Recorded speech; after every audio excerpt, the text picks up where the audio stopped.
6,000 సరే ఇప్పుడు ఎన్ని సంవత్సరాలు అయింది చెప్పు. 3 సంవత్సరాలకి 9,000 ఇస్తాను. చూసావా ఎన్ని సంవత్సరాలు?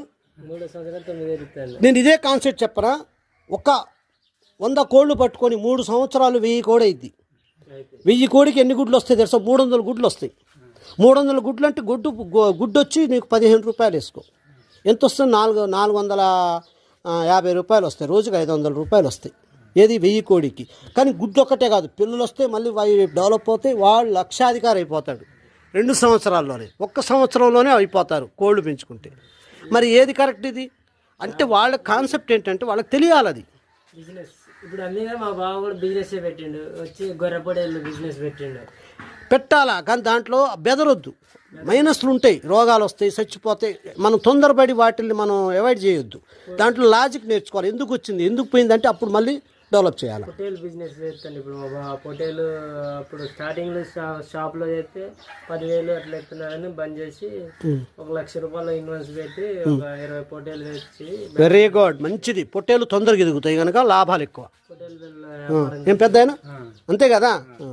పొటేలు వ్యాపారం చేసినాక పొటేలు అమ్మి పొటేలు మళ్ళీ మళ్ళీ ఇప్పుడు వ్యవసాయం 4 ఎకరాల వ్యవసాయం చేస్తాడు. 4 ఎకరాల వ్యవసాయం మళ్ళీ పత్తి వచ్చినాక మళ్ళీ గొర్రె పొట్టేలు తీసుకోవాలని.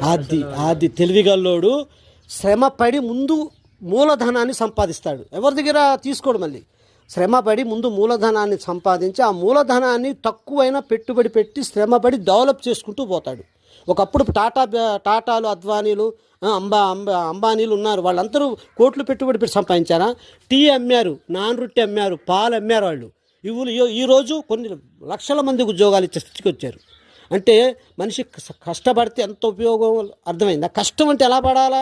తెలివిగా పడాలా, కష్టాన్ని అప్డేట్ చేసుకుంటూ పడాలా. స్టార్టింగ్ తక్కువ పెట్టుబడి పెట్టి తక్కువ తెచ్చినాక మళ్ళీ లాభం వచ్చినాక మళ్ళీ వ్యవసాయానికి పెట్టిన పెట్టుబడి. వర్షాకాలం ఎట్లా మేత ఉండదు గొర్రె పొట్టేళ్ళకి. మళ్ళీ తర్వాత అవి పెట్టుకోండు రీసెంట్ మళ్ళీ వ్యవసాయం చేస్తాను 5 ఎకరాలు. చూసావా? అది ఇప్పుడు నువ్వు కూడా మంచి దీని మీదే డెవలప్ అవ్వాలా.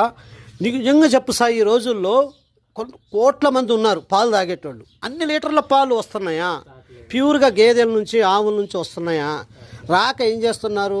అంతమందికి ఈ పాలు దిగుబడి చేయడం మన కష్టం అని తెలిసి వాళ్ళు ఏం చేస్తున్నారు? కల్తీ ప్యాకెట్లు, కల్తీ పాలు తయారు చేస్తున్నారు. ఇప్పుడు అంతే కదా. ఇప్పుడు ఏఐ ఉంది, ఆర్టిఫిషియల్ ఇంటెలిజెన్సీ. అలాగా పాలను కూడా అలానే ఆర్టిఫిషియల్గా తయారు చేస్తున్నారు, కృత్రిమంగా. మనిషికి దేవుడిచ్చిన వరం ద్వారా మనిషి డెవలప్ అవడమే నేచురల్ అంటారు, దాన్ని సహజత్వం అంటారు. మనిషి ఏం చేస్తుండు? తన తెలివితేటలతో అసహజత్వం అని తయారు చేస్తున్నాడు. ఆ అసహజత్వం